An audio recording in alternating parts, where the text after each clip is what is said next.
Hello and welcome to GSL. I'm Anthony Malone, joined by Lockie and Laffy today. And we're taking a look at the standings here, and you can see that we've got Persephonic versus Keenkeis today. Two teams kind of rocking at the bottom of the standings, and Lockie, they're trying to make their way up.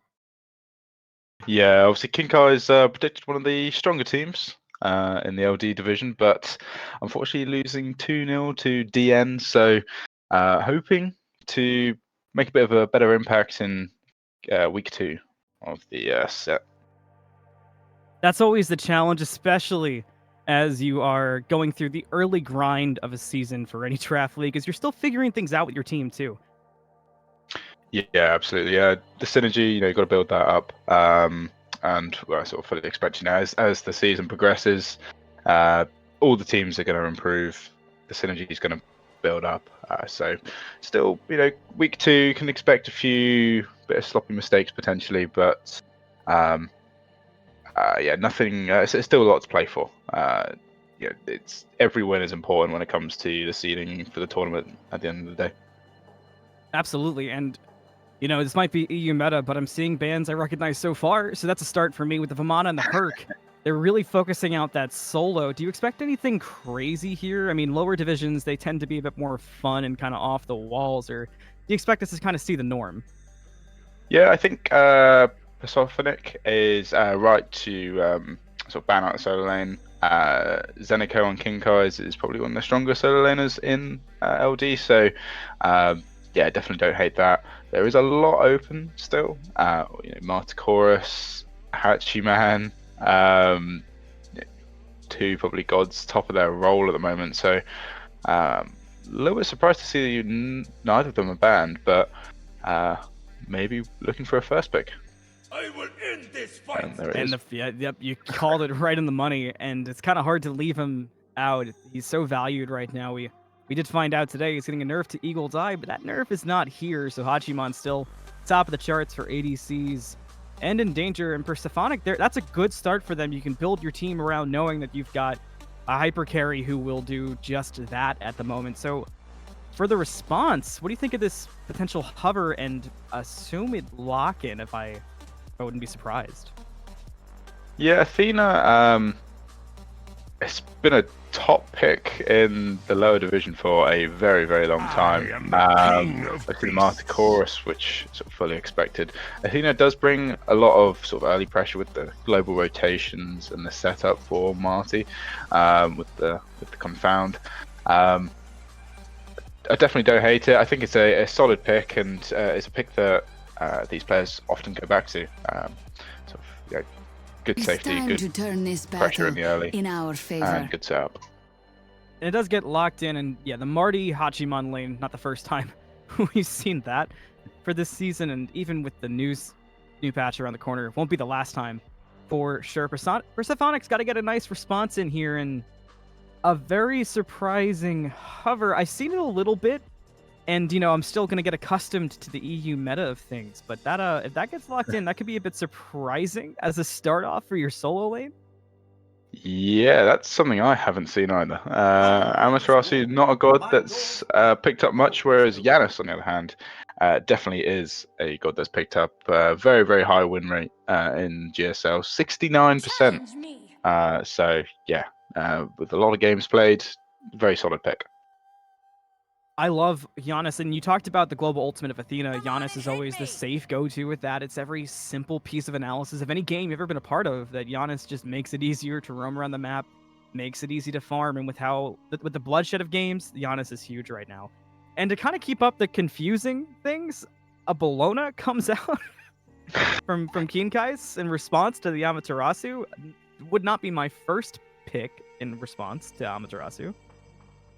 Yeah, it's a little bit odd. Maybe thinking, Hachiman is so strong at the moment in this patch, and Bologna obviously counters those ADCs. So maybe thinking, nice maybe this was part of the plan. They're thinking, let the Hachiman through, get the counter pick from Bologna, and I would not be surprised if Zenico just spends the game running at him. You will regret getting in my The way. Rama gonna get locked in for Keenkeis. That's not surprising. It's so commonplace to see the Rama in response to Hachi, but that does give us some information. That means that Martichorus is heading to the mid lane for King Kais. Yeah, I definitely prefer that over the Duralane. Yeah, he's not particularly safe. He doesn't have a traditional movement ability. He does have the ultimate for the CC immunity and a bit of safety there, but yeah, he's definitely a good mid laner. Brings so much pressure in the early, and you can play around him, especially with this Athena and this setup. As we see the Ymir and Ao Kwong hover. Ao Kwong, a pick I haven't seen very much of recently. A mighty sword! Yeah, he kind of has hit a different level of value for players. I feel like when he comes out, he's tending to do pretty well, though, and I've actually seen him have some success in solo. Certainly not the case here with Amaterasu in, but I like what it brings, especially, again, you mentioned it, going into that Marti Cross and the lack of mobility. I mean, granted, Death from Above is kind of an insane ability, but if you can catch him without that, all of a sudden he can very easily fall victim to the Ao Kwong. The Ymir also getting locked in. Yeah, I think Ymir is a really solid pick here. They haven't got any escapes from the wall except for looking at Bellona ult and Athena ult, but you don't really want to waste them. But Ao Kwong, as you said, I can burn through the Matikras so quickly. Doesn't have the traditional movements ability, as we said. So yeah, Ao Kwong definitely like the pick into Marty. An interesting hover here at the back end for Kin Kais. I'm kind of wondering if this Athena is going to the jungle in this. I'm thrown off if this gets locked in. That's a significant lack of magical damage on the side of Kin Kais if they go through with this Fenrir. Yeah, that is true. I think with Marty mid, you can sometimes get away with it, and they do lock it in. Marty has obviously that inbuilt penetration on his ultimate. I expect with Athena and Fenrir, they're going to very much be playing around the setup for this Marty ult. Pick up a tank, taunt a tank, even with a lot of protections, Marty ult can burn through it. So I think that's probably the play. I like the Fenrir paired with the Athena, but as you said, there is a slight lack of magical damage, so something to look out for. Yeah, they're putting a lot into that Marty, and it could go fantastic. It could also go really bad if Persephonic decides to take a lot of advantage of it and give it some give it some problems in the mid lane by not letting it breathe. Then it could be pretty drastically an issue. And with the amount of spread damage, because Persephonic has the opposite problem, they're going a bit magic heavy, and their damage is insane, but you gotta respect the physical damage because you're dealing with a Hachiman. Yeah, definitely. Amaterasu as well, going to be boosting damage from the rest of the team. One thing we didn't really touch on, perhaps, is the combination between Amaterasu and Hachiman, and also now Ao Kwong with the auto attacks. They have a lot of burn for objectives, so. And they have the secure. I'd argue better secure than King Kai's with the Anisol. And we'll see how much that secure will come through, or if the lack of the magic damage will be an issue for King Kais. Once again, I'm Anthony Malum. I'm joined by Laffy. Laffy is on production. We're in game. Let's do it. What do you expect to see from the very start here with the laning phase? Do you expect to see anything crazy with the Ao Kwong putting some extra pressure in mid, trying to bully out the Smarty early? Potentially, I think the 2v2 fight in mid lane heavily favors King Kai's in the early game. You've got Fenrir and Marty, who they're going to have pressure on Ao Kwong and Yanis, or at least should. King Kai's, they've got a very early pressure comp, and they need to play around that in the early, I think. Snowball, get this Marty ahead, get Tatri ahead to play around the Ram and getting him to the late game. And I think, that sort of favors their comp. They just need to watch out for Persephonic's objective burn and how they should be playing around these objectives. So keep that in mind as the main thing. Also keep in mind that Fenrir has gone the blink here, so has a lot of aggression, and that aggression pulling through early with the portal does stop Pink Unicorn from getting that damage onto Mystic Megatron. Could have been a problem in the mid lane, but he is safe for the time being. It was getting dangerous there, just like it is for Brett. He gets frozen, but no follow-up quite yet from Outso. Yeah, like I said, sparks are flying. There's a lot of pressure in the mid lane from this King Kai's duo. So, yeah, fully expecting the pressure to come out there. And although we say that, as you make his taunted under the tower, needs to be careful. He took a shockingly low amount of damage from what could have been really bad there, but Pink Unicorn trying to make the most of how pushed up Persephonic has decided to go. He's going to go around the back, the blink in with a two-man stun, two-man taunt followed up, and Outso is going to get very low, but not quite picked up by the Fenrir. Pink Unicorn couldn't find it, and by the time he turns around, Ymir was already to safety, so definitely a dropped first blood there. For Kinkai's, they could have easily gotten that. Yeah, that's brilliant from Outso. You know, holding the dash to stay away from the brutalize. If he had dashed 1 second earlier, you know, he was dead from just the auto from Fenrir. He was so low. Unlucky for Pink Unicorn to not get the kill. Something he probably really wanted. You know, spending so much time in the left lane. For sure. And yeah, they're committing a level 2 gank. But yeah, really well played from Outso. Beads forced out from Artikaros, but he will back up away. But that's notable for the next few fights in mid, certainly. We talked about putting that pressure on Marty and not wanting to let up because you cannot let Kinsai's get Marty too comfortable. In the soul lane, Exact dropping really low, but gets underneath the tower. You know, we haven't gotten to talk about it because there was so much action on the left side, but if you've been watching the minimap and the health bars, Amaterasu has not been having a very fun game. No, definitely not. Zenico, one of the stronger solo laners in LD, and sort of shown why he is. Oh, careful. Oh, man. Everybody had their screenshots ready. Yeah, that was a close one. Obviously, Bologna as well has a pretty good matchup into Amaterasu with the block stacks and the disarm. So, yeah, I fully expect Zenico to have the pressure in the solo lane. So, we talked about this a little bit off cast when I first joined in, but I'm the dumb American in this situation. This is my first EU cast. And the meta doesn't seem too significantly different as it used to in days of old, but is there anything specifically that I should be looking for, you know, consider me the dumb viewer here, that could be interesting to note in terms of pacing? I think, obviously, traditionally, European games have been a lot slower than NA games, but yeah, we're pretty we're dumb brutes, you know. I think EU now is sort of transition kind of the same. I think they've sort of merged in a way, but definitely I think they could be that, you know, either team want to play for the late game and they try and stalemate it. That's, you know, a very, very valid strategy to do. So it could go either way. You know, 5 minutes, someone could get a pen and kill, or, you know, we might not see a kill for the first 20. I mean, either way is kind of interesting to watch for me, and there is the slight Amaterasu counter with the dash in, stopping the bludgeon.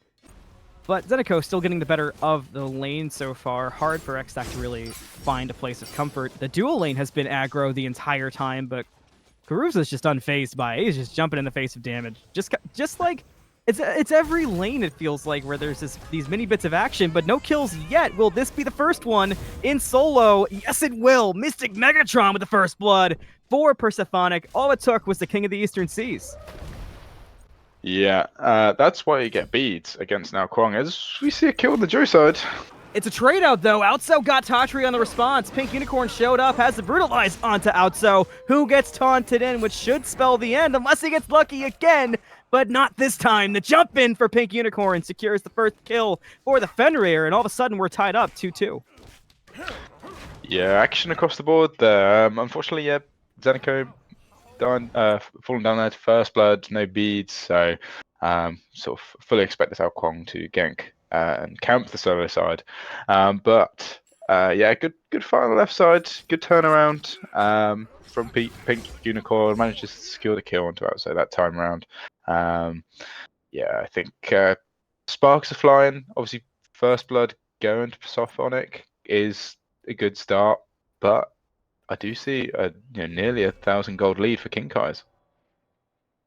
It kind of feels like that may have come from the farming of Pink Unicorn. We saw him get really active on the left side, but we didn't see too much in response until Mystic Megatron went to the solo lane and found that kill. But I guess it's gonna really. I mean, you talked about it could be a crazy game early, or it could be a stalemate going for late. I guess we'll see how much that farm difference matters, because 1,000 is nothing, but if 1,000 becomes 2,000, if 2,000 becomes 4, it can start to become an issue quickly. And the way you do that is with buff invades. Outso not allowed to go to his own purple buff, forced to use the mounted archery to get away.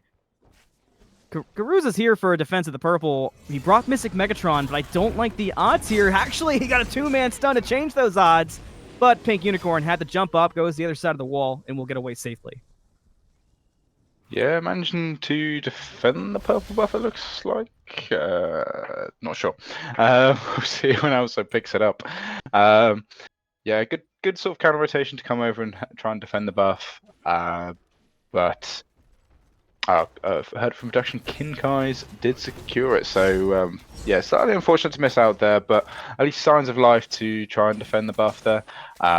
You know, it feels really bad when you're sort of left on an island by your team. So, and you know, your buffs are getting invaded, and you get 2 levels down. You know, before anything. So, yeah, at least you can see the rotations there. But I think when this game really starts to pick up is around these first objectives, maybe this Gold Fury or a fight in middle lane. You called it perfectly. The jump, the Ragnarok, the death from above, everything's dropped. Pink Unicorn almost died at the tower on the way out, but the mid lane fight still goes on. Mom's Choice is body blocked in and dropped on the way out by Karuza. Martikaros had nowhere to go there, just gets absolutely pummeled. And again, we're kept up at a 3-3 tie. The gold stays the same as well. Solo lane, Exec getting a bit aggressive, but more than tanky enough with the Phalanx online. Same thing goes for Zeneca. Yeah, it was good heads up play as well for Mystic Megatron to hold on to that ultimate, knowing that he's going to probably fall down to the Ymir ult, if not sooner. So he's still got that ultimate up for the ganks. Maybe looking at Zeneca again, or for this Gold Fury that people are posturing around. Something important to note: what we saw at the purple buff with Pink Unicorn going aggressive, using that jump. We talked about the blink and the lack of beads. That freeze for Mystic Megatron was almost enough to drop him there. There's still a couple levels worth of damage here where there will be no beads, where you'd have to use your ultimate to prepare for Mystic Megatron. That could be problematic for Pink Unicorn, and it could get problematic quick. But I'm going to get interrupted by myself here as Martikaros going around the back, runs into 2. The damage from Marty's good. Mounted archery is forced. The snipes from Tatri are fantastic. And Outso is dropped, but the shell forces the stop at the brutalize from Pink Unicorn, and Karuza is safe. Karuza getting out very, very low there, but a good shell to keep himself alive as Kinkai's do pick up this Gold Fury. Mystic Megatron gonna look to see if he can contest. Gold's already down to half health, and Pink Unicorn is here to stop it out, but he's taking damage. The Ragnarok Mystic Megatron with a great outplay. He's gonna eat Unicorn alive. Kinkais gets the Gold Fury out from under them. Did not drop in a way he could have killed Brett. Nice kill for Persephonic, but the big thing here is Kinkai, they get the Gold Fury. Yeah, I don't know what happened there. It was weird, right? It looked like he canceled Ragnarok.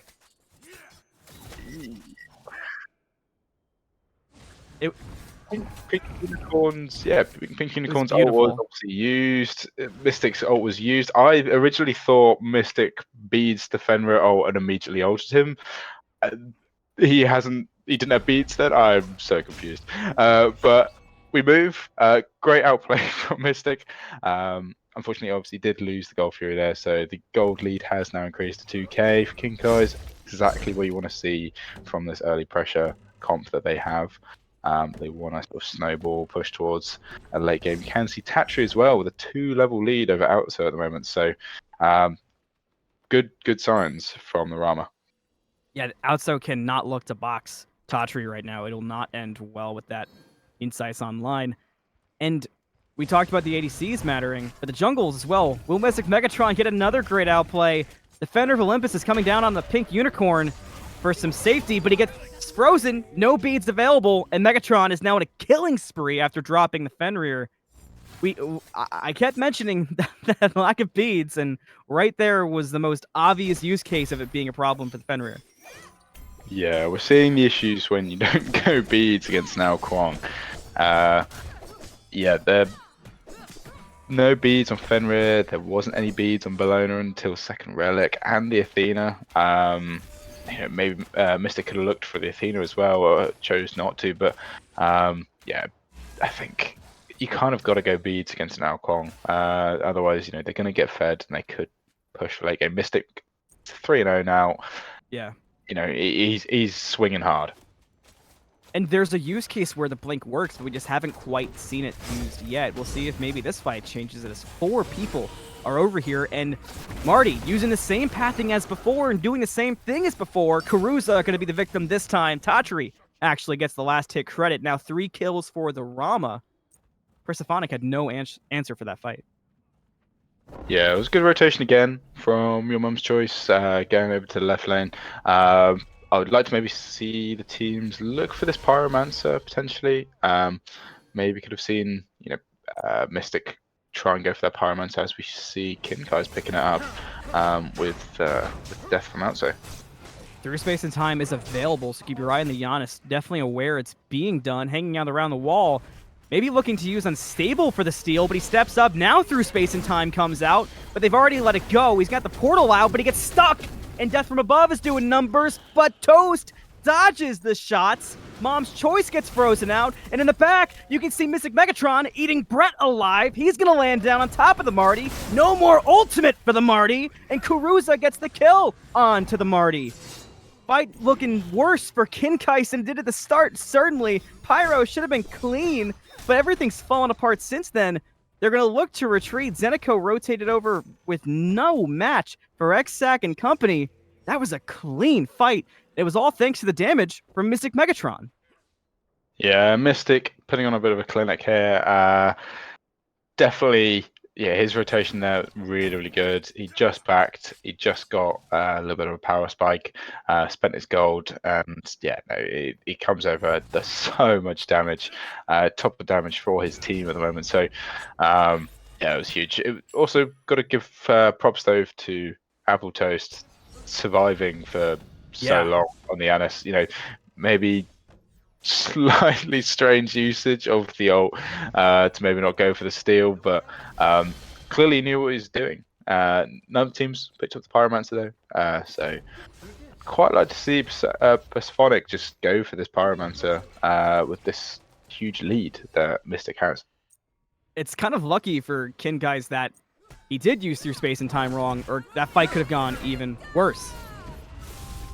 X-Sac getting ganked here by Pink Unicorn, going to use the ultimate and be plenty okay. Dazzling offensive for the save, but it almost felt like they weren't doing damage to begin with, as Kinkai's does start to posture up around the Gold Fury. Yeah, they do have a lot of burn with the double ADC comp. Both teams have a lot of burn. You've got Bologna as well. We spoke about Persephonic having the Amaterasu and the Alquang, but Kinkai's can almost match that. They've got Fenrir 2 is an absurdly good ability for burning objectives. You've got Zenico with Bologna with the Bologna's ult if you chose to use that on an objective. Yeah, so increasing the damage output of your team, and having obviously the double ADC is so powerful for objective burn. Just a lack of secure. So I don't want to see Kinkai's look for a 50-50 toss up on the objectives. I want to see them fight and drop the objectives. I just feel like Giannis has the capability of stealing it away. And we'll have to see Through Space and Time be utilized that way as a change. We haven't had much time to talk about builds because the action's been so sporadic and spread out. But the biggest thing, and I'll get your thoughts on it, after potential gank here from Pink Unicorn, looking for Outso, who's stepping up to the shield buff. Fenrir's there, the stun is good, mounted archery available, but Brutalize follows through, and the snipes clean it up. Actually, Brett gets the credit with Defender of Olympus on Outso. Still no luck for this Hachiman, now 1-3, Datatri's 3-1. And Kinkai's, they're setting up for a Gold Fury, and they're taking the aggro stance, pushing into the jungle of Persephonic. The taunt comes out on the Apple Toast. He's dropped low, but he hasn't died yet. Just now dies to Pink Unicorn. Marty Tikara Soul has been forced. Mystic Megatron tried to make the same play happen as before. He's juking everything, but you can't juke all of that. And Brett drops him. This fight for Persephonic looks like the fight for Kins at the Pyromancer. And it's going to be a clean Gold Fury now. Yeah, Persephonic just not respecting the damage output and the setup that comes from this double ADC comp that they have. You know, one good taunt from Athena, you're dying at this point. You know, you've got Kinkai's on the Ram, you've got or Kinsai, sorry, you got Executioner as well. You got the Pro Shred for both him and Marty. So yeah, the damage output from this backline already is skyrocketing, and a huge shutdown kill for killing Mystic Megatron onto Brex. Not the end of the world. You know, now he's got a 2-level lead. He's level 14 as support. 17 minutes into the game, yeah, he's going to be a hard Athena to kill. I can finally go back to what I wanted to ask you before that Gold Fury. I picked the perfect time there. The double stacking here from the supports. How are you feeling about it? This is actually something we see a lot in EU. Oh, okay. See, this is what I was saying. It's a learning experience. You're the professor. Take me through it. So, depending on the god, you know, looking at the how easy it is to stack Prophetic Cloak, you go at first and you get Gauntlet second. That's sort of what we see a lot of the time. I can see Carusa a little bit lower on the stacks, something maybe needs to try and work on for the next few minutes, trying to get these stacks up for the next sort of 5 Pyromancer, 5 Giant, whatever that is. But you know, the amount of protections you get from those 2 items alone allows you to maybe go into a bit more damage later in your build, whether that's, you know, Spear of Magus, E-Staff, something like that. Soul Reaver. Definitely a build that scales for the late game. Maybe one that's a little bit trickier to stack on a god like Ymir, though. Doesn't You're have. gonna get so aggressive. Yeah, doesn't have the traditional poke. Like, Athena can proc it with her passive. Hey, he got one there. Let's go, Carusa. There you go. But yeah, no, I definitely don't hate the build at all. And as I see them pulling a Pyromancer. Kinkais is here to answer it, but they're taking their time. Now Pink Unicorn goes in, looks for Exac first. He gets brought back. Persephonic gets the Pyromancer. Tauntaun onto Exac, but he dashes away to safety. Dazzling offensive 2 to get away. What? Now he's behind the wall. There's no way he gets away from this, but look how far away he's gotten. Only one left behind is Carusa. The wall not up yet. The taunt comes in. Double freeze. Now he gets the step and will have the wall. So they get it clean and walk away? That's insane. Okay. Whilst Unicorn and Zenico were diving the Ymir, I have to call out the Marty, who is hitting a harpy in the background. I'll let that be your job. My job's to say the pretty things. Yeah, a little bit unfortunate to drop the kill. Sorry, no, it was Zenico and Brex that were diving the Ymir. It was actually it's the Pink Unicorn, Fenrir, and your mum's choice hitting the Harpy or Chester in the background. Unfortunate to drop the kill there, but maybe, you know, calls were a little bit of a mess at the end. Who knows? As we do see though, Pink Unicorn is now got a level lead on Mystic, who had a hell of an early game, but been a little bit silent, sort of going into the late game since that death. It is interesting how the jungle dynamic has gone throughout this, because 10 minutes ago, I mean, we're at 20 minutes, 7-9. The gold lead, we talked about it being 1K and then to 2K, and now we're at the 4K portion. It's been pretty progressive here for Kinkais, and despite Mystic Megatron's insane efforts at the start, it just feels like it didn't turn into as much as it could have, aside from that last fight. Kinkai's going to try to change it, but Outso did have beads up. Carusa, this time no Harpies to help him out. Tatri will get the credit for the kill onto the Ymir. In the mid lane, Appletoast in some trouble, gets brought into the mouth of Fenrir, but Pink Unicorn might be the one overstepping. Gonna get eaten alive by King of the Eastern Seas. Another kill for Mystic Megatron, who I guess heard us talking. The Oni Fury was taken in the meantime. So beautiful use of map control there from Kinkai's controlling the macro of the map. Xac did get the tier 1 tower in mid. Well, I think he's gonna get away again, but dangerous route to take for a second. Yeah, exact. Very, very slippery on this Amaterasu. Got the phalanx, so it's pretty tanky. Although 2 damage items, so maybe actually, if it with a bit of lockdown, could get blown up very quickly. Perhaps needs to be careful, but it obviously is so speedy with Golden Blade and Amaterasu with her inbuilt kit.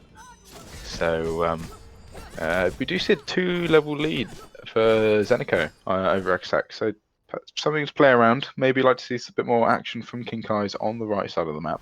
Maybe look for this Fire Giant within the next few minutes.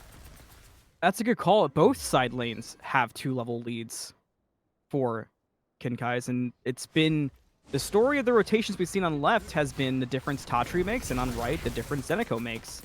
Xac has kind of been the escape artist, but like you said, I think we need to look for a bit more. Maybe that damage will be the play for it. And when we get to late game, you mentioned that Marty had the pen on his ultimate, but I'm looking for late game, that physical problem we talked about to really be more prevalent, especially once you get further in builds and maybe even a sovereignty. Mystic Megatron has to use beads in the fight with Pink Unicorn, gets away from it safely, and the wall from Karuza will stop any potential of a fight. Yeah, good wall for the disengage from Cruiser there. Both sports level 15 now, so I'd like to see their sport items online as soon as they get online. I'd like to see them posture around the Fire Giant, look for the Fire Giant. 22 minutes into the game, nearly 23. Definitely capable. Your mom's choice is keeping an eye on mid lane, but was looking the wrong way at first. Now looks the correct way, and Karuza gets taunted in. Taking a lot of damage, but will they secure it? Yes, they will. Tatri is able to find it, leaving out so on the other side of the map. This Pyromancer is going to be tough if it even wants to be contested. No time to even do it. Kenkais cleans it up, and Zenico going to cause some trouble for Mystic Megatron, but not enough for kill potential quite yet. Yeah, it's tricky playing Ymir with the positioning. We see a fight in mid lane. They're getting shockingly aggressive, and they're really making the fight happen. Xac got taunted in, but tanky enough to get away despite the damage item. Oh, hang on. Marty, surprising Outso. He's going to try to get away, should be fine. Does have mounted archery available, but look at the bottom of the map, and look who's cutting him off. It's Pink Unicorn. Now he has to use the mounted archery, and that'll buy plenty of time, but the Brutalize is off the mark. The stun hits, but the beads was used. Now Ragnarok's got to get dropped. Not the cleanest way they wanted to kill the Hachiman, but Kenkais does find it. Yeah, that was entertaining to watch. A couple of whiffed abilities, but not the end of the world. Still got the kill, secured the kill. Is also Hachi beads, Hachi shell down, and ultimate. So one thing I hadn't noticed until now, Outso has opted to go for the shell over Aegis into this team. Yeah, I don't hate it. I could see it work. I mean, there was a lot of boxing going on with Tatri, maybe taking the dual approach. Yeah, potentially, obviously the double ADC. You know, if he upgrades it, protects him from the auto attacks. I hate it. It needs Aegis. Yeah, I respect you trying really hard to dress it up. You need Aegis against the Martial, as we see Kinkai is picking up the Fire Giant. Fully expected. They've got the advantage so far. They're doing it lightly, but now it's dropping below half, so it's getting a bit more real. Mystic Megatron's at the bottom of the map. Watch Xac at the top. He has a clean opening. Fires down to 1,500, and Mystic Megatron goes in, and they get the steal, the Fire Giant! Megatron tried to make a play happen, but it wasn't there. Your mom's choice drops Xac with the ultimate. Now Mystic Megatron's caught in between. It's a double kill for the Martikaros. They lost the Fire Giant, but they're certainly winning the fight, and they're not quite done yet. Now Karuza is on the menu. Kinkai's health bars are getting low, but they're still going to force the issue. The taunt from Brett caught him, and it's a delayed triple kill for the Rampage on the Martikaros. They lost the fire, but that fight is so fantastic. I don't think they're too upset. Yeah, really, really good steal from Persephonic. But yeah, needed to disengage quicker there. You know, you got the Yanis ult still. You could have used that to get away. I think he used it to sort of immune the Fenrir, which is fine, but maybe could have looked to ult towards his Titan room, get the team out. A little bit unfortunate there that three of them have died, but they were behind. They've stalled out the game a little bit now. You know, King Kai's aren't going to be looking to go for Phoenixes without Fire Giants. So you delay in the game a little bit, get Exact to level 20, get your starter items online. Nice point. Yeah, King Kai's picking up Gold Fury there. They're going to get the Primal, 26 minutes, 40 seconds, 8 to 15. And Kinkais is just, they feel like they're in control, but like you said, every now and then, Persephonic just shows enough sign of life. Maybe they can rally behind Mystic Megatron and get him in a bit more safely, because the problem in that fight clearly was just you didn't have your Ao Kuang as much as you should have, because Xac and Mystic Megatron, the way they split didn't leave room for clean plays behind it. And now you have Kinkais running across the map. They're stripping you of towers. If you're Persephonic, what's the play for defense here? Yeah, I'm surprised to see them give up the tier 2s, potentially. Ooh, Exact, goodbye. Oh, I didn't expect that at all. I thought for sure he was going to use that to go the other way, not go in. Yeah, bold play.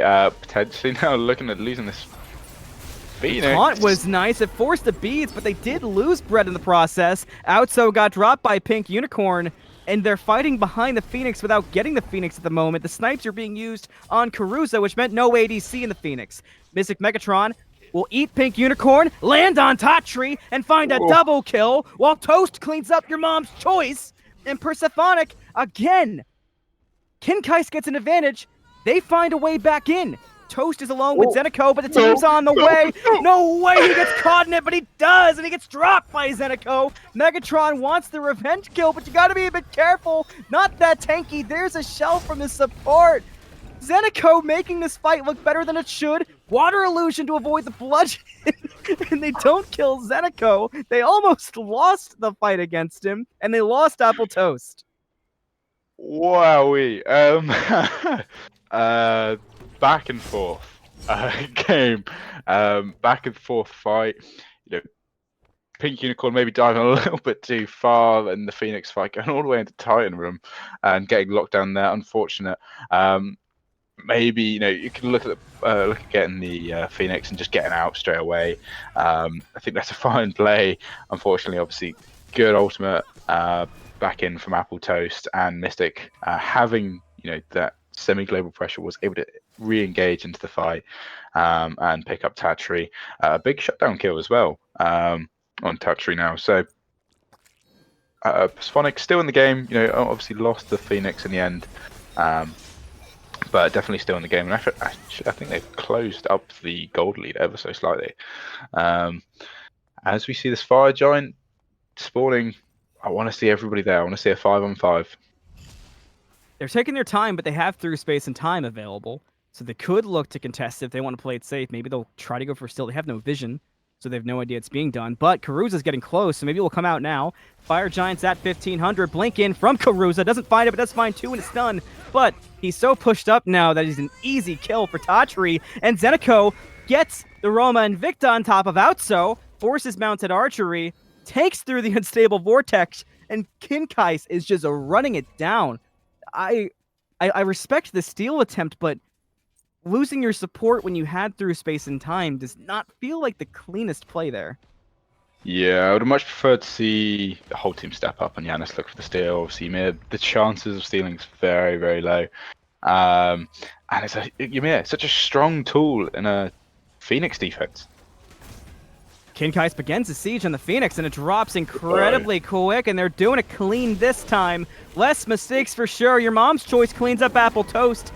Mystic Megatron might get dropped. He does. It's a double kill for the Martika Ross inside the throne room. Now they're going to look at the Titan Outso, going to try to defend with the help of Xac, but the Ragnarok comes out on Outso. The Brutalize brings him into the fountain, but in the meantime, the Titan falls, and Kinkais cleans up game 1 around the comebacks from Persephonic. Yeah, exciting game to watch there. Very, very back and forth. Your mum's choice and Tatri just such a good backline there, burning through whoever was in front of them. It didn't matter who. Umam's Choice just diving straight at them on a Martikris. Just no care in the world. Not at all. They didn't need to. And we were worried about the physicals. That didn't matter. We were worried about the late game of Persephonic. That didn't matter. They fought back in good spots. And Mystic Megatron was certainly a bright spot. The damage was getting there quickly from Apple Toast, and the survivability was there. But aside from that, Kinkai's felt like they had the game, and the only mistakes they made felt like they were... they definitely could have been avoided mistakes. Yeah, definitely. And I don't know if you saw their first set.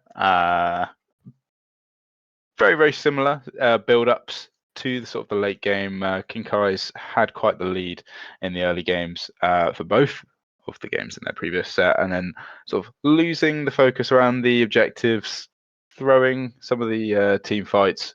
So getting a little bit shaky there when when they lost the first Fire Giant, but able to regroup and take the second Fire Giant. Really well played. Umam's Choice definitely the standout. 31k damage on the Martikris. Yeah, the Marty was problematic for Persephonic, to say the least. And speaking of the problems, if you are Persephonic going into game 2, what's your simple game plan change? Is there a simple change? Is it a team comp? Is it a pick specifically? What's your big thing you're changing if you're in those comms? Whilst I liked Cruz's Ymir, I thought he had some really impactful stuns, especially in the early game. Getting multi-man stuns and on targets that didn't even have beads. Allowed Mystic to get these early kills. I think the lack of mobility on Ymir really hurt Caruza, and in the late game especially sort of fell down quite quickly with the lockdown from this Fenrir and from this Athena. This comp is designed to burn through tanks, and Caruza really experienced that. So getting Caruza maybe on something a bit safer, if they're running back the double ADC comp, maybe a Jing Chen, maybe something like that. Noted, and take notes yourself. But with that, we'll be right back after game number 1 with game number 2 between Persephonic and Kinkai's here on GSL.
Thought I had her in a loose-leaf grip, that I'd take my time. She keeps calling and she just won't quit, and we all know why. Screws tried to lure me right into an affidavit. Remind me as I'm falling and I'm out of time. I'm caught up in your tongue, they say. You claim that you love me, but it's just another play. I'm stuck inside your room all day. You say it's for my safety, but I'm just one of your prey. She's got a gun and a bag and she's waiting for you. She has the time to decide how she's gonna kill you. You can keep running, keep your eyes wide open, but you never see it coming, no use. She's got a gun and a bag and she's waiting for you.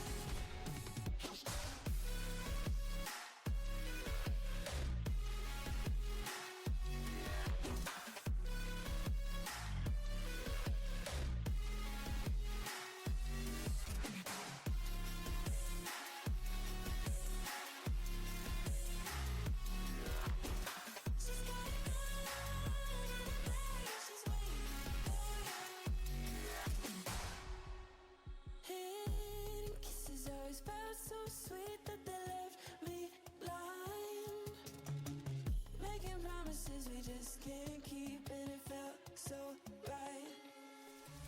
Screws tried to lure me right into an affidavit. Remind me as I'm falling and I'm out of time. I'm caught up in your tongue, they say. You claim that you love me, but it's just another play. I'm stuck inside your room all day. You say it's for my safety, but I'm just one of your prey. She's got a gun and a bag and she's waiting for you. She has the time to decide how she's gonna kill you. You can keep running, keep your eyes wide open, but you never see it coming, no use. She's got a gun and a bag and she's waiting for you.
walking home, I've seen so many people go.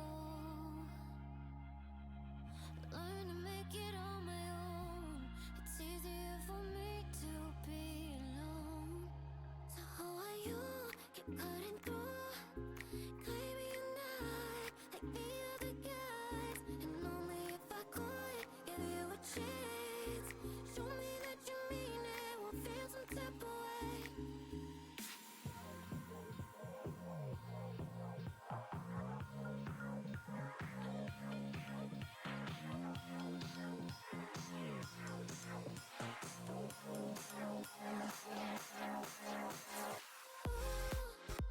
Why do you keep chasing clouds?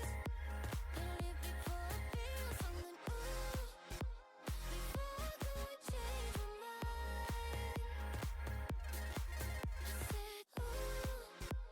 why do you keep chasing clouds?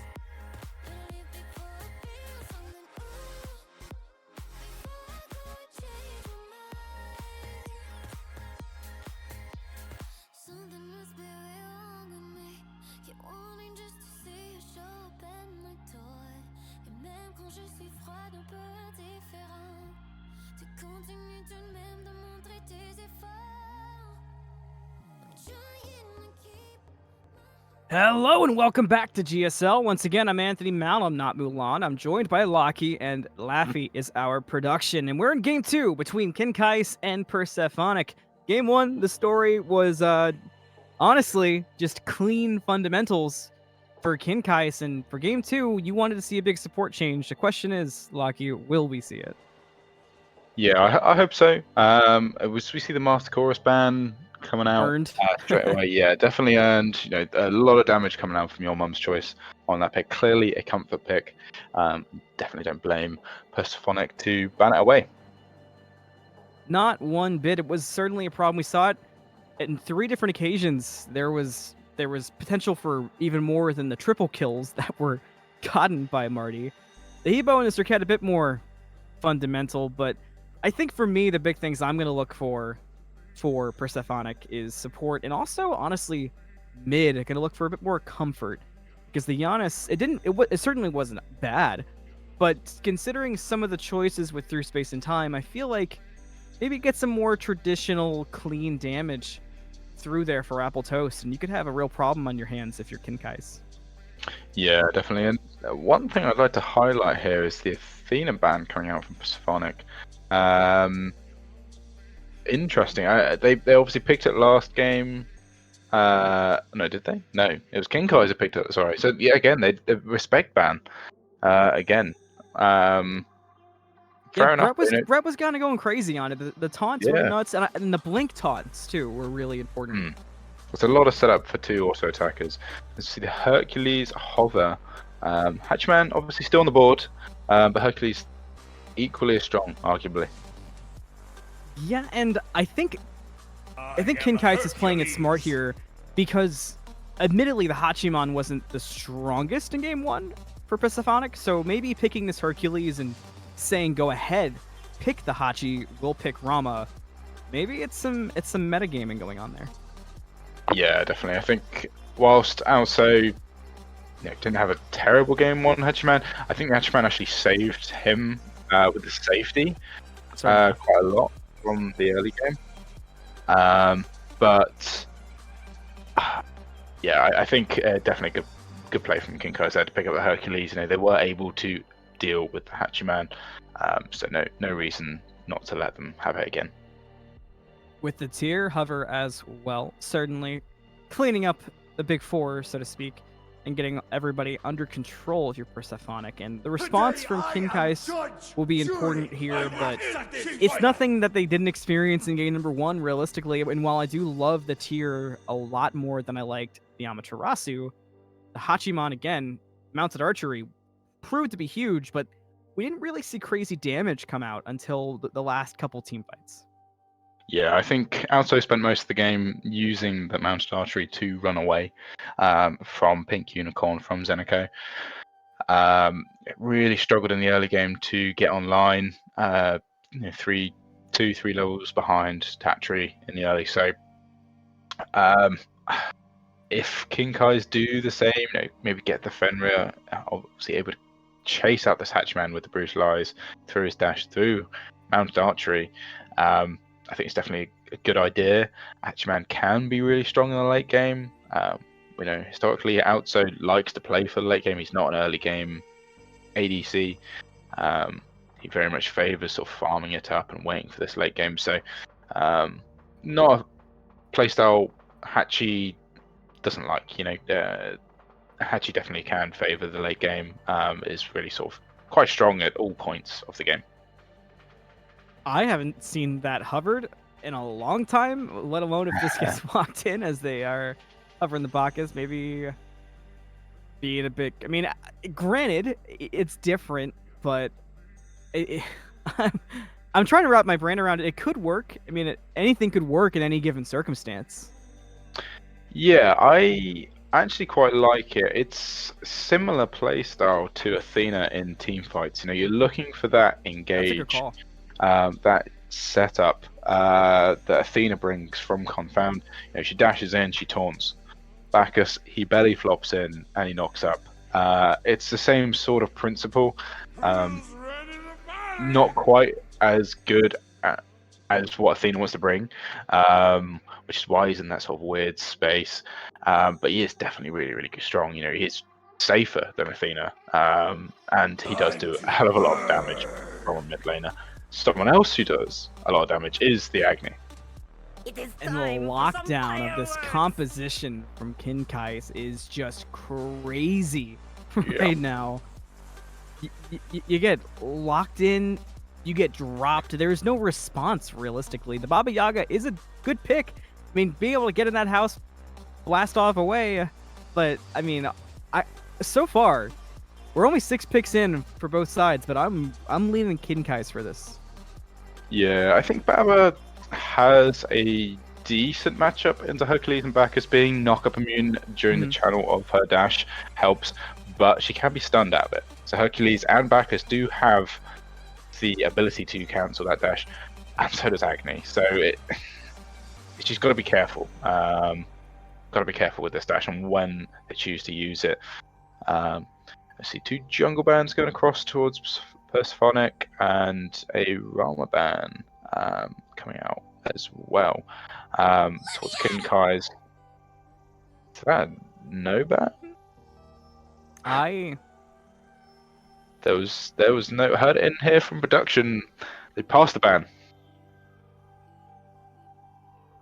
I like the Nasia. I like what it can bring. We talked a lot about the lockdown from Kinkais, but having that Nasia, it gives you the ability to remove a bit of the problem for a moment.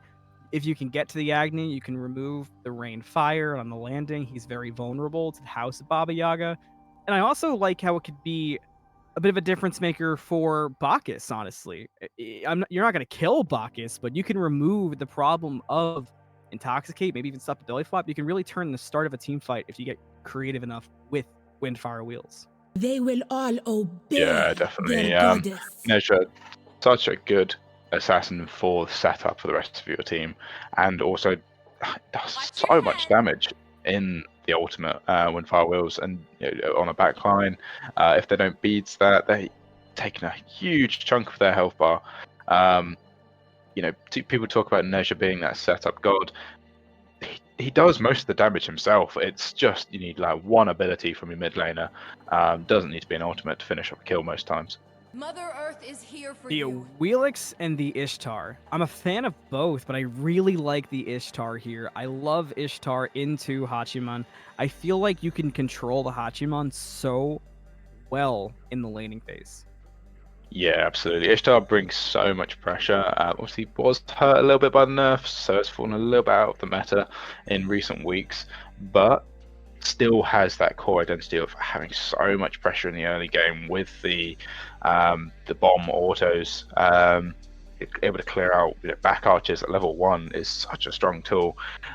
So yeah, I definitely like it into the Hatchman. Again, it's the same principle of sort of keeping out so locked down and restricted in what you can do. Maybe try and camp this Surge or lane, get him behind again. I see the Wheelix as well. I actually really like it with the backers, and Hercules got a lot of synergy there. For sure. Very good matchup into Baba Yaga with such a telegraphed leap. However, Terra, a very, very good sort of counter matchup into knockups, and in my opinion, top 3 supports in the game at the moment. I agree with that. I think that the Terra here brings it brings what Persephonic felt like they were lacking a lot of in game number 1. You talked about this being able to be safe for Karuza, and Terra is so safe. She feels borderline unkillable at times. So I think that's going to solve a big part of the problem. Yeah, Terra, obviously, especially into this comp, the prioritization on the knockups from the top 2 picks from King Kai's, the Terra sort of negates that most of the time, has the built-in sustain, has the team fight ultimate that is incredibly strong in the late game. Sort of one of those ultimates that is often undervalued because you don't see necessarily what it does on your screen. You don't see the big damage disappear, but you just see Terra. It does so much damage and so much healing. Oh, as we get in here to game number 2 between King Kai's and Persephonic, the name of the game in game 1 was certainly trying to keep up with King Kai's, but for Persephonic, this game 2 could mean a little bit more, and they definitely want to run through it. Once again, I'm Anthony Malum. I'm here with Lockie and Laffy on production. As the buffs come in, let's do it, and let's start talking about the lane pressure between Ishtar and Hachiman. You talked about Ishtar getting that pressure, killing those archers, and Hachiman feels like somebody who gets a lot of poke off very quickly. So this laning phase could prove to kind of set the tone for the start of the game. Yeah, definitely. I think once the supports rotate out of lane, Hachiman's not going to have too much of an issue keeping up with Ishtar. I think, that once you've got a few points into Heavenly Banner, it clears the wave pretty decently well. And Hachiman has a sneakily good 1v1 with the stun on his dash. Quite often, able to catch people out with how much damage he does. And obviously the buff to his 1, so much damage comes out very, very quickly. There's a lot of burst for an ADC now. So I'd like to see maybe Cruiser force that early rotation from Brex, go to the mid lane, sort of maybe level 4, maybe level 5. Just let Outso solo farm for a bit. Pink Unicorn taking a bit of poke in the mid lane, and shout out to Zenico. Saw you survive, very poked out from the buffs at the start of the game, but did not run into too much trouble with the tier and solo. Getting bopped around a bit now, but still safe. Relic-wise, similar story to last time. Neja and Awilix both choosing to go Blink over Beads, so keep your eye on that. No shell yet for Outso. Started Beads this time. Yeah, I think it's a very bold choice from both junglers there, I can't lie. Both of them opted to go for Blink over Beads, as you say. It's both junglers, going all out in the early game here. Yeah, there's a lot of confidence from that.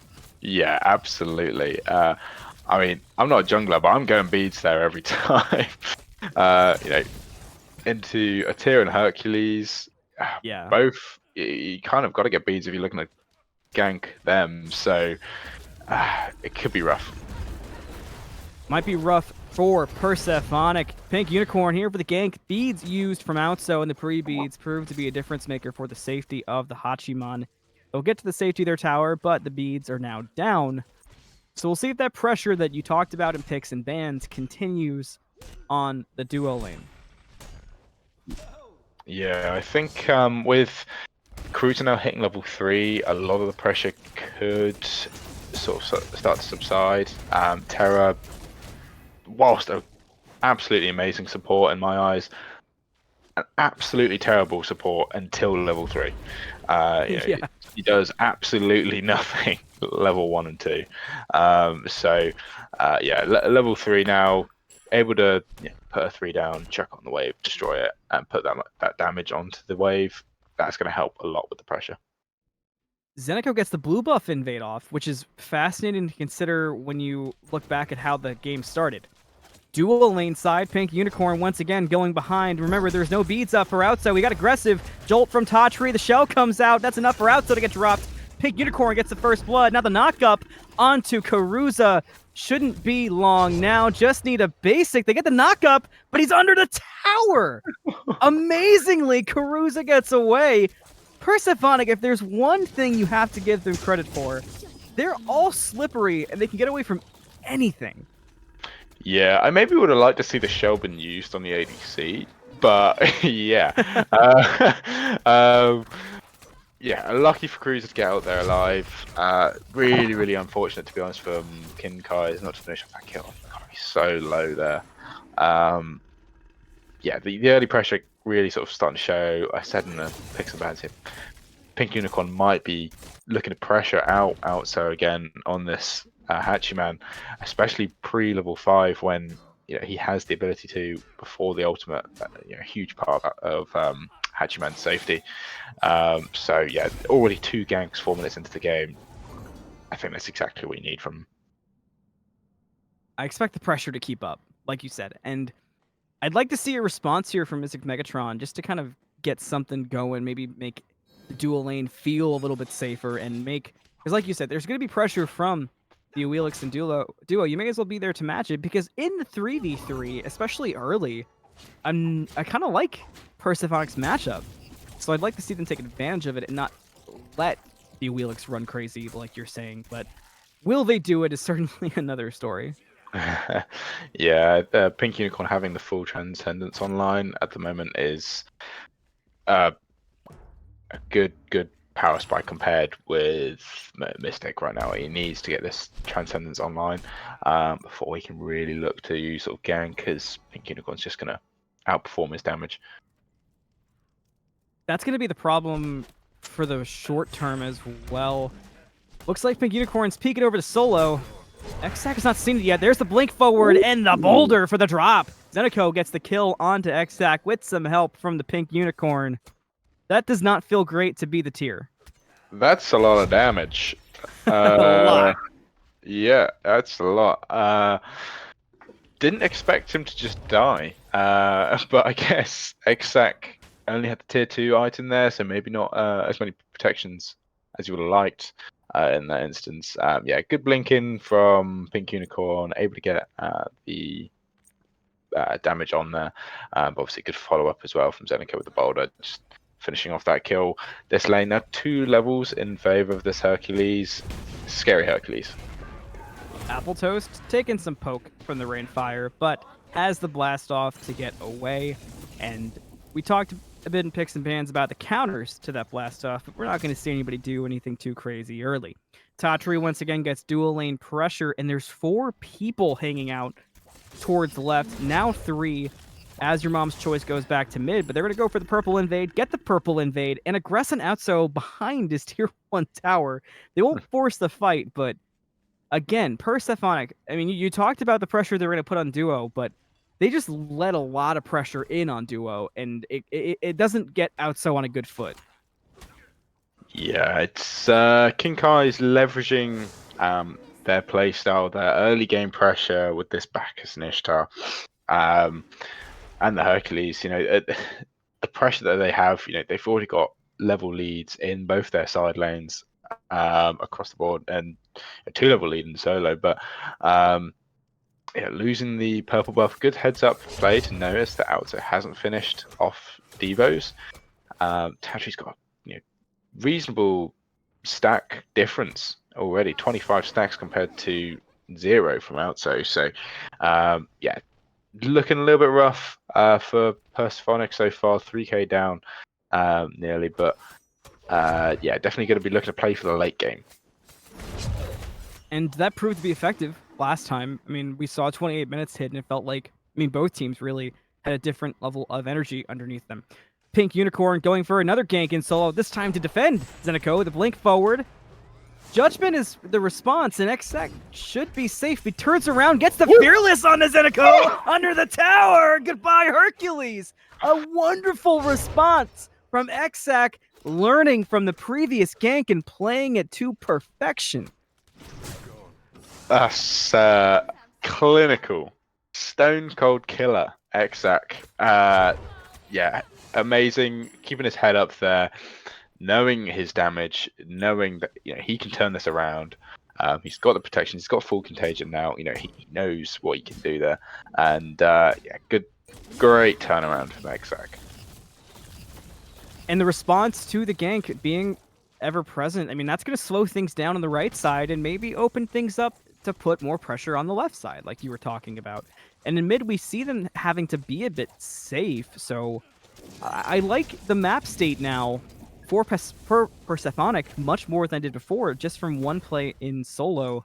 It really feels like it opens things up for the next few minutes if they want to take advantage of it. But as you see in the map, the Awilix is lurking towards duo with Brett, and now they're going to go around the backside of Outso, who just got aggressive in the fight with Tatri.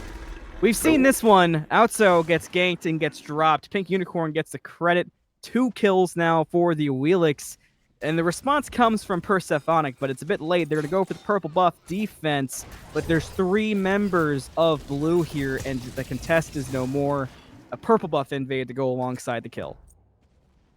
Yeah, Mystic Megatron maybe needs to. Yeah, he's only got 16 stacks on his Transcendence. I was going to say he's farming, but Apple Toast maybe falling down here. Oh, but he uses Home Sweet Home to perfection to get away. Mystic Megatron did not have the same luxury, and your mom's choice gets that one. But again, a good escape from Persephonic, but escapes can't win you the game, no matter how good you may be at them. Yeah, that's unfortunate there. Apple Toast very, very lucky to get out. Very, very low as they pick up the gold through and not really much of a response from Persephonic. Perhaps choosing to give it up. That's what we saw last game. The objectives really started to pile up. We saw a couple get stolen away from Kinkai, certainly, but the name of the game for them was just macro control, and they're doing it again. It almost feels like this time they cleaned up the edges of it. I remember last game, 10 minutes, we were talking about the 1K lead into the 2K. It could balloon to a 4K. We're already there at 10 minutes. It's 4-1, but the gold lead, 4.4 thousand. That's significant for this early in the game. Yeah, definitely. I think Pink Unicorn definitely leveraging the fact that he likes to gank in the early game. He likes to get aggressive. Mystic Megatron just has not found the same impact that he did in game 1 on the Ao Kuang. I would argue he's farming, but he's actually behind, and he's only got 26 stacks on Transcendence as he looks for an engage on Pink Unicorn. Pink Unicorn definitely caught really deep. Apple Toast will get it with the Baba's Brew, but you had to wonder what the Wheelix was doing there to begin with. Yeah, a little bit deep. Obviously, maybe feeling himself 2-0 at the time, so perhaps getting a little bit sort of too big for his boots in a way, and expecting he can do more damage and take on more people than he actually can. I wonder if that's going to be something that they're going to regret, because it's a small thing for sure, but one of the big names of the game in this meta is the comeback mechanics and the bounties. So, I mean, in a weird way, it's almost good because he died now. Because like you said, he was getting very confident, doing a lot of damage, but if he got more kills without that death, he's worth more than if he dies now. It's a weird meta we're in. Yeah, absolutely. Comeback mechanic is so strong. Engage on Apple Toast here. Looks like he'll be okay. The Flame Wave was a bit to the right. The Rain Fire was certainly hitting. But with, we talked about this with Mystic Megatron in game number 1. The damage only gets more for Magic users in this current meta, and we might see it more. This time a knock-up into the pole on Karuza. He's taken a lot, but will he escape again? I don't know why I act surprised anymore. Karuza escaping things he has no right to. Your mom's choice, though, just decided to stay in mid lane, and Apple Toast made him pay. Kinkai's going to try to turn this into a Pyromancer, but Home Sweet Home is out. But they're not going for the contest, but Kinkai's backed off of it. Pink Unicorn let it go. Now they get back on it. He almost dies, and they have to let it go again. Okay, Apple Toast going a little silly there, turning around the kill onto Agni. That shouldn't be allowed, but great play there from Apple Toast on the Baba Yaga. Kinkai's no words. I don't know what the calls were on the Pyromancer. Maybe doubting the damage, maybe concerned about Apple Toast going silly on them again and coming in for the Pyromancer himself. I don't know. Perhaps they didn't have wards and weren't aware of where Baba Yaga was. I think that's potentially a lost Pyromancer, though. Yeah, I'm kind of at a loss for the same thing as you. Pink Unicorn and Brett gonna contest for the Oracles. The knock-up not there in Carusa thanks to the passive. He'll get the tiptoe away. I feel like Persephonic drops a lot of opportunities to make up for the lack of a lead and how far they're behind, because Kingeist makes a lot of big mistakes, but Persephonic is never truly able to capitalize on those mistakes. Yeah, absolutely. We have seen a few slip ups. I think, as we touched on at the beginning of this set, that it is only game week 2, so the synergy for these teams isn't quite there yet, For and sure. that's fully to be expected from a new team, newly formed team. They've only had a couple of weeks to play together. Didn't even know who they were playing with until just over 2 weeks ago. So as we see a gank on the duo lane. The beads, the mounted archery, perfectly timed together to get away from Pink Unicorn. He's gonna back, and they get the purple. So Persephonic adjusting to the dual lane pressure only took them 2 games and 15 minutes into game 2, but they've adjusted and out so a bit safer than before. But because he backed, and with Zeniko playing defense, the Primal Fury gets pulled. Baba went around the side, and that was enough for Kingeist to call it off. They're wasting a lot of time here. Yeah, I think Kingeist need to work on their objective calls a little bit, but maybe deciding a true shot caller for it. As we see Alto coming in from the left lane, 3 levels down though, Tatri. They're letting him sit there. Kingeist get it away despite the attempt with the Eagle's Eye. Carusa tries to make a play happen, but there's just nobody there for the follow-up aside from Outso, and the damage wasn't quite there. Mystic Megatron couldn't go in, which is enough for Kingeist to just walk away, Primal Fury in hand. Yeah, Exac not rotating there, trying to farm back up, despite the turnaround kill earlier on to Zeniko, still level down. So, yeah, fair enough to stay there and farm up. Did have teleports, maybe could have made a rotation over, but perhaps holding it for later for this Pyromancer is still available. I think Unicorn saw blood in the water there with Carusa, but decided to not get too crazy, and Carusa probably could have lived it given everything we've seen from Carusa in these 2 games. I wonder where the next big action will take us. I mean, there's a lot of posturing up by the Pyromancer. The last time it didn't go too great. We'll see if it goes better this time. Doesn't look like there's any contest, but Exac is getting closer, so maybe I could be wrong. Zeniko gets the stun, and that'll be the Pyromancer for Kingeist. That stun was bigger than it appears. Yeah, definitely. Great zoning there from Zeniko, knowing sort of when the Pyromancer is about to be burned, when it's about to be secured, and timing his CC perfectly so Exac isn't able to ult on top and attempt the steal. Yeah, really, really good. Do you see a rather large lead in the ADC role? So I think it's fully in Kinkai's hands here to start up an early Fire Giant. I'm looking at maybe 19 minutes, get 2 more minutes in. I'd like to see the Odysseus bow coming out from Tatri. And as soon as that's online, I wouldn't mind a Fire Giant call. It's certainly ballooned a lot. Like you said, 17 minutes. Currently, the lead is not looking great if you're a Persephonic fan. 4-3, that looks a bit better. But the pressure in duo has just led to a problematic situation for the ADC role. But Tatri hasn't begun the rotations yet, but now level 18 to 14, and Pink Unicorn getting the gank. Maybe we'll see it soon. Blades of Retribution come out, but the tower is still up, and Pink Unicorn is disengaging. So maybe a bit of a split call between the 2 of them there, but no harm done. Outso is admittedly not worth too much gold at the moment, given, again, the way the meta is designed. So maybe it was best to not go too crazy under the tower there. Yeah, trading your ultimate for the tower, I'd say, is a worthy trade.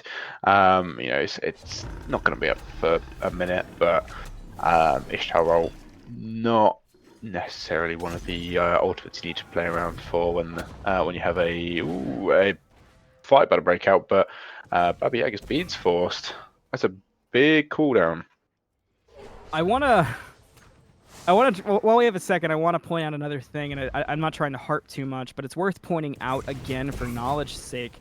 Outso running back the shell on Hachiman, going beads shell as opposed to picking up the Aegis this time once again.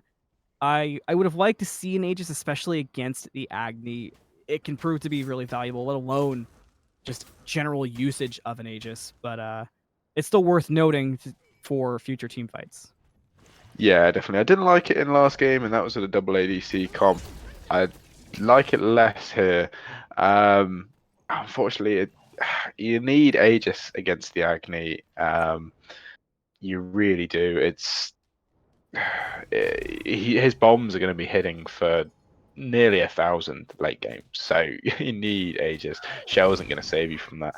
But one thing I would point out here is the item difference from Outso and Tatri. Are we able to look at the net worth, the gold, for both these characters? Yeah. So Outso, unfortunately, That's significant. that's a big lead. Is able to finish off the full executioner there, but still entire item behind. Let's get the gold fury. Gold lead is only going to get bigger. Persephonic now caught a bit at the green buff, but it was just Karuza. They'll get away. Yeah, 5K in each department. The only thing that looks good right now for Persephonic is the kills at 20 minutes. Everything else just feels borderline disaster territory. The ADC role is kind of the big standout, but also it is worth noting that solo there's a lead, jungle's close, and mid is close-ish. We saw that Apple Toast decided to go an interesting build route with the skip there after the tablet. Yeah, I noticed that earlier and assumed maybe he backed and had enough for Book of Thoth, full Yeah. item, and then he backed again and had full gold for Prophetic Cloak. Now he's got a tier 1 and 2 different trees, and I'm a little bit confused. But as we see the engage in the mid lane, The engage was bad for Karuza. He gets dropped, and it's a double kill for the pink unicorn. Could look for more, but Xac tanky enough to get away. Pyro will be the bigger target here for Kinkais, and they'll get that for free. And with you talked about this, you wanted to see early Fire Giants from Kinkais because of the ADC advantage. Here it is. They're going to get the Fire Giant for free. Outso has to farm here. There's no contest for Persephonic. That's a 21-minute Fire Giant. yeah, that's definitely the right call from King Kai's. And after that loss there, sort of the support and mid laner for Persephonic, it's you can't really be defending that, unfortunately.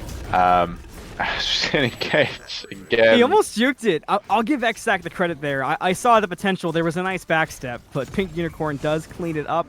The tier 2 tower comes next, and Persephonic just trying to respond as Kinkais runs at the Phoenix in solo, and they get it no problem. The control that they have across the map right now is it's crazy. We saw the gold lead spike from 7K to 10K in a couple minutes. The kills haven't followed, but what does it matter when you have this kind of control? Yeah, King Kai's running around with no care in the world at the moment. So far ahead, just looking to clear up all these towers, extend that gold lead, likely have a lot of gold in hand, so going to want to back, and as we see them channeling their backs now, 3K in hand for 4 out of 5 members there, so a very large spike in damage output about to come out here. It's a pretty dire situation currently for Persephonic, but in game 1, we saw them have a lot of fight, and the fight came from objective steals, which is certainly not reliable, and they haven't had the opportunities this time, and admittedly, they have a less of a good comp for it. So my question to you here is, if you're Persephonic, what's the course of action to try to defend? Because you're going to be on the defense for a while if you want to get back in this game. The leads just ballooned too much. So what's the play? I think it all lies on the shoulders of Mystic Megatron here. He's got to hit a good ultimate onto one of the backline of Kinkai's. Whether that is your mum's choice or Tatri, it got to hit a big Seneco getting ult. a bit aggressive in the back. It's going off what you're saying. They're trying to make these things happen, but Kinkai's they're figuring out the answers. We talked about some sloppy play, but for the last 10 minutes, if this had been the team we saw in game 1, I don't think it would have been nearly as close as it was. Zeneca walking in the back there created such an opening for Kinkai's at the front. At this point, I think it's Titan defense or bust. Yeah, absolutely. I think defending, holding on to your Titan for as long as possible is probably the play for Persephonic. Like I said, get a good measure out on the back line. You can maybe turn around. Apple Toast does have the damage, does also have Prophetic fully stacked now. So it's going to be quite a tanky Baba Gaga. It's going to be a hard one though. Fire Giant now falling down off around the belts from King Kai's, looking to pick it up again in a couple of minutes. I can hear the traditional analytical play if you have to contest this, but I would expect Kinkai's to take the fight here if Persephonic shows any face, because they've done that for every objective, and it's not EFG yet, so there's no big reason to contest. But at the same time, can you really survive 5 more minutes? I mean, if there's one thing Kinkai's has been doing, their sieges have been great, and we saw that in game 1. They made maybe one misplay, I believe it was the duo side in game number 1, but aside from that, the stages were clean. So maybe it's good to let the next couple go. Yeah, I think Persephonic just aren't able to contest this at all. I'd like to see them just sort of farm up the duo side of the map, get as much gold as possible. Ooh, no, he's out. Okay. Yeah. I thought we were going to see a repeat of game 1 where he walked up and he blinked and it was... But no, much better decision making this time, and they're on the defense again. But like you said, EFG would be way worse here as opposed to normal. But Kinkai is definitely playing it aggressive. Zeneco at the front. Oh, didn't expect that at all. Xac goes in the back, gets a 2-man fearless with it, but he's taking tons of poke on the play, and now he's gonna get dropped by your mom's choice at the Phoenix line. Somebody had to try to make a play happen, but now Persephonic find themselves without a solo lane, and that leaves an opening for Brett to go aggressive with the knock-up. A blink forward from Pink Unicorn. He gets brought up into the sky instantly. On the landing, he gets dropped by Toast. Tatri did clean up Mystic Megatron. This could be going cleaner, but it's working out so far for Kinkai's. They're a big split, though. Zeneco was walking towards the throne room, and the others are just now stepping to the mid-Phoenix. They're cleaning it up, but Apple Toast could be caught out. Force the Aegis, nothing more. 4-man root, damage not followed up yet. Your mom's choice is very low, has to back up. The pacing of this fight is weird. The choices here have been weird, but somehow Kinkai's is making it work. And now Zeneco gets Karuza. Looks like they're not going to force the issue further. Just get that left Phoenix and get out of here at this point. Very extended fire. Apple Toast dashes in. They're playing the defense so aggressive, but it looks like it's going to work to save the duo side Phoenix. So once again, we find ourselves having to respect choices of Persephonic. Ultimate from Xac there. It burns relics on your mom's choice, and I'm shocked, but I kind of like how that fight went for Persephonic, all things considered. Yeah, I think not losing the game at that point with that Fire Giant is probably a win for Persephonic, with how far behind they were. Obviously, losing out on both Phoenixes. I think one, and the one on the right, obviously was so low, you kind of just had to give that up. we saw a fantastic engage from Exac, getting multi-man tier stun onto King Kai's. But I'd actually argue Zenico with a fantastic turnaround. I noticed a double driving strike and then a double knock up, back pulling Yeah. them into the team. A great engage from Exec, but even better sort of turnaround from Zenico on this Hercules. Clearly a comfort pick. Clearly not afraid to hit all of his buttons very, very well. I also loved the engage from Xac. The only thing I didn't like was that it kind of felt like Persephonic wasn't on the same page as Xac. It looked like Yeah. they were as surprised as we were by the engage. And I think if they had been prepared for that engage, we could have seen a bit of a turn there at the Phoenix, but it wasn't quite what ended up happening. But I mean, I like their chances more than I did 2 minutes ago. Yeah, I think now, Persephonic, maybe despite being 2 Phoenixes down, he kind of got to look towards this fire giant. It is going to be EFG by the time it's taken, I suspect. It's definitely, EFG is such a strong and powerful tool. If you're not winning off of the EFG buff, then you're potentially arguably sort of throwing the game.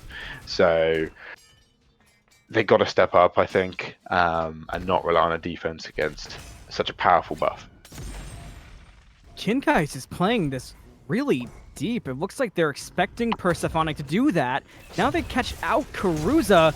They're going to delete the support before he can do much about it. That's a huge loss for Persephonic. And they didn't even get to contest yet.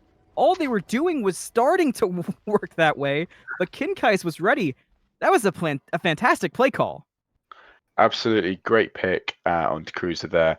Meanwhile, Zenico casually zoning off 3-4 members of Persephonic. Unfortunately, as soon as you lose Terra, you cannot step up to the Fire Giant. You've just got to cross your fingers and defend the Titan room at this point. You can maybe look to get some poke in as the engage is coming out into the right Phoenix. Brett dives in, didn't find knock-ups, but Kinkais did follow anyway. Xac could not make the same play as before, which leaves Persephonic on the back foot. Kinkais gonna take it slow, like we saw before. They work their way towards the mid lane to posture up, maybe even look at the dual lane. They have EFG, they don't need the minions if they don't want to, but they're gonna hang out at the mid. Now they go left. Hearing my cries. Yeah. Xac, he went in. He tried to make the same play as before, but he was not quite able to make it happen. Doesn't lose too much health in the process, but that's an ultimate down that we've seen Persephonic use well in these sieges. Zenico just standing in the throne room, face-tanking the Titan to make plays happen. Xac goes in the back and gets Tatri down to half health, but he had Blades of Retribution, and he finds the kill onto Xac. Now Tatri alone with Caruso, but towards the front, you can see Pink Unicorn got a pull on an Apple Toast. It's a double, it's a triple kill for Tatri in the throne room. Outso had to use the mounted archery, now he's cut off from the throne room. Zenico's gonna blink for him to make sure he's no problem, but the main story here, Kinkais take it in 2 games, and they do it clean. Dominant display from Kinkai's there in game 2 especially. That was very, very clean. Every single member of the team there, yeah, definitely looking really, really strong. Sort of just outclassing the players on the other team, unfortunately. And I think sort of the unsung hero here is Zenico, able to zone off so many people, able to... He zoned off a Titan. He zoned off a Titan. That is correct. Had obviously a little bit of a stumble in lane, caught in 4K. That one's getting clipped. But yeah, no, the rest of the game, fantastic performance. 54,000 damage mitigated as well from actually both solo laners. Yeah, I really liked the attempted playmaking by Xac. I don't think it hurt Persephonic in any way. I think it gave them more chances maybe than they had any rights to have. And I think going forward for them, I mean, we've said it a million times. It's early in the season. You're still figuring things out. I think there's a lot there to go behind the playmaking potential of Xac, very much like what Kinkais did with Zenico. And I think that's a strong suit. I think the big thing, if I could give one more sort of suggestion of thing to look for from Persephonic, it's getting out so a bit more of a comfortable position and definitely picking up Aegis. Yeah, I think lack of age has definitely hurt. Um, Outside there, the amount of damage that's going to be coming out of Agni late game is absurd, and even a Wheelix. I think Pink Unicorn had such a fantastic game. This Wheelix definitely something that he's comfortable on. We saw it last season in GSL. His Wheelix was always very, very strong, and a god that's traditionally more towards the mid and late game. He played it very, very early and played it well. I think the early game, and I remember you talking about this a lot in picks and bans, and it proved to be exactly what happened. They put so much pressure on Outso, they made him a non-factor, and it all came from that Awilix just hanging out there and helping Tatri out. I mean, we saw Tatri ahead 4 levels at one point and ahead by 2 full items. That is significant. And we Yeah. talked a bit about Persephonic. My question to you before we wrap up here, Kinkais, they've got a lot working. What should they look at tightening up as we move forward in their season? From what I've seen, I would say the objective calls around Fire Giant, around Golf Hero. I think their sieges were pretty good. From they kind of they clean swept 3 Phoenixes with a regular Fire Giant, so that was really really good from them. But yeah, the Fire Giants, they obviously lost the first Fire Giant in game one, and their previous set against DN, they did lose a few objectives there. So probably that's something to work on, maybe getting that primary shot caller in, or looking to, decide whether they want to fight or try and secure the objective, and sort of plan that out before going into the fight. I like what I'm hearing, and I certainly hope they take the words seriously. Thank you for watching today. I've been Anthony Malum. I was your play-by-play. I had Lockie with me and Laffy on production. It was a fantastic first cast for me in GSL. Thank you for being a part of it. We'll see you next time on GSL with more action.